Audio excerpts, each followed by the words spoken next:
Trinidad and Tobago and its Prime Minister Persad-Bissessar and her government has gotten that country into a situation, let's just say, that's not very favorable with the rest of the Caribbean.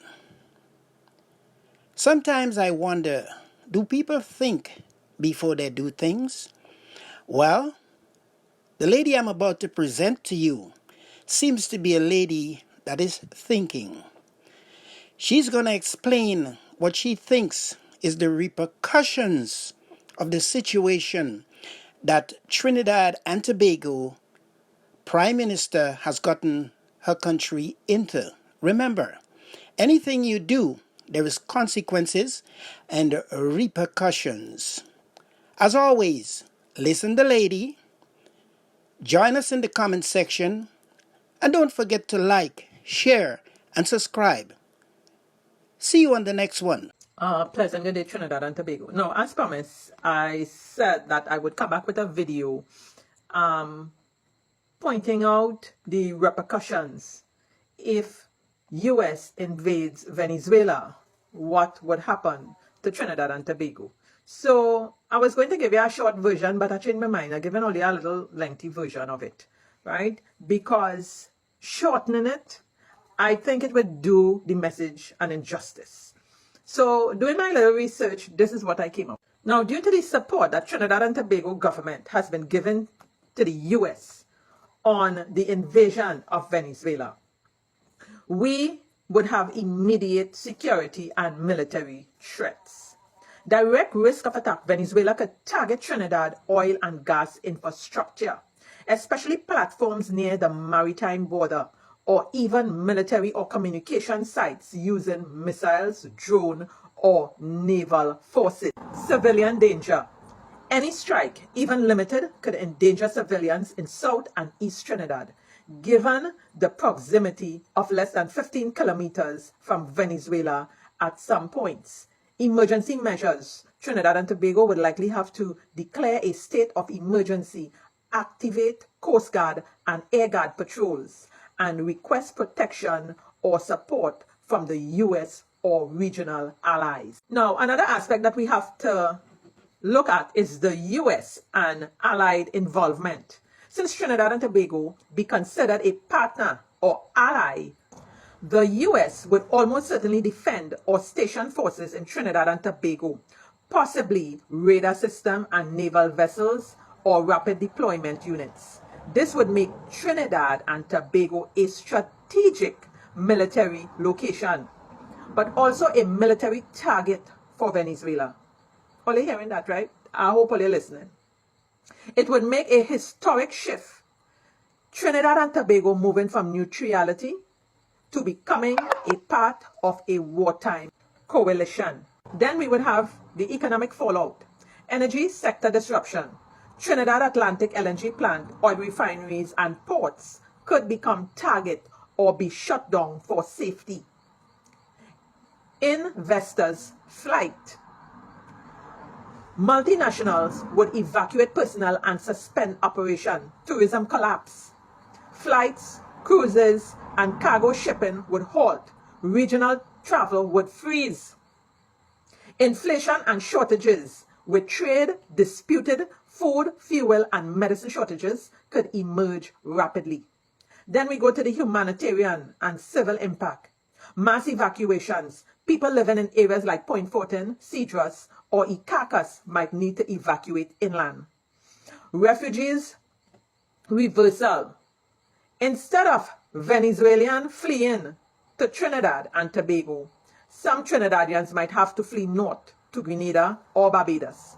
Casualties and displacement. Even limited strikes could cause casualties and major infrastructure damages. Then we go to the diplomatic and international implications. CARICOM division. Some Caribbean states would condemn Venezuela.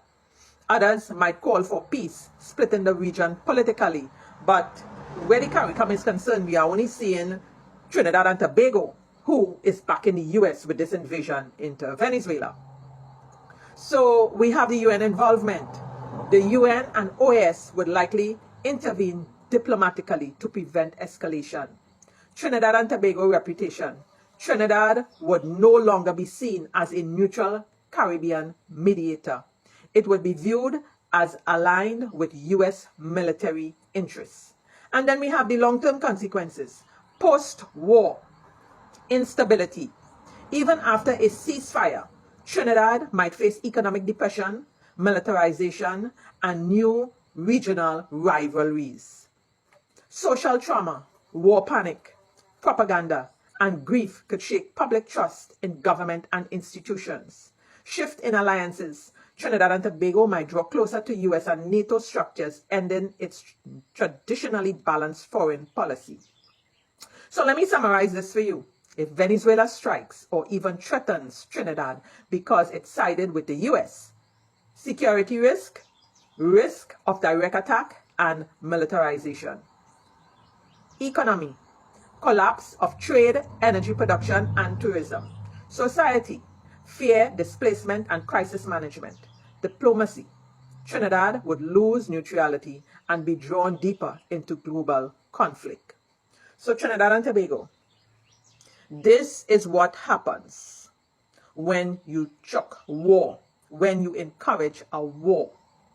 We will never, and I don't want to say never, never is a strong word, but for a very long time, we would have to be watching our backs with Venezuela, because after the war is over and the US gets what it wants, we are going to be left like sitting ducks, because overthrowing a regime, it doesn't mean that the political fanatics who was aligned to that regime disappears. They are still there. They still live in the country.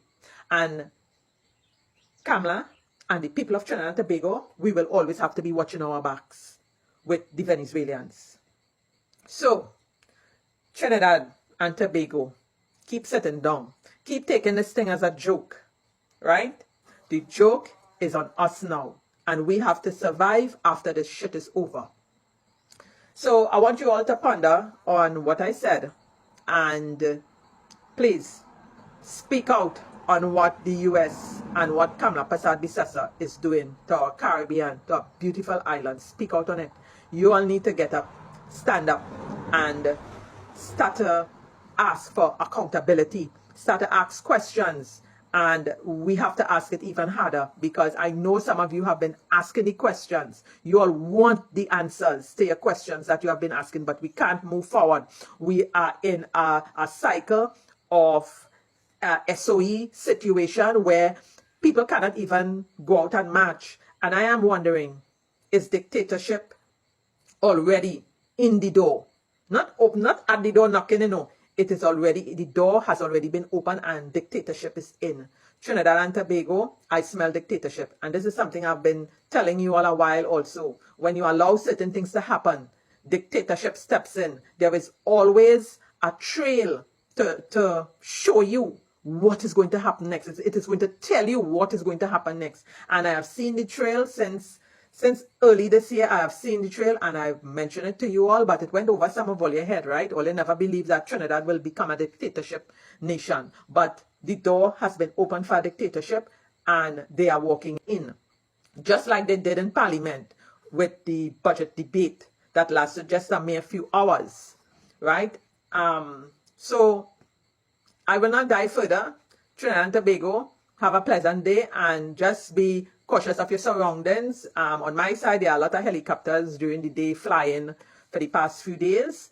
And just be cautious and vigilant with your surroundings. Have a wonderful day. Bye.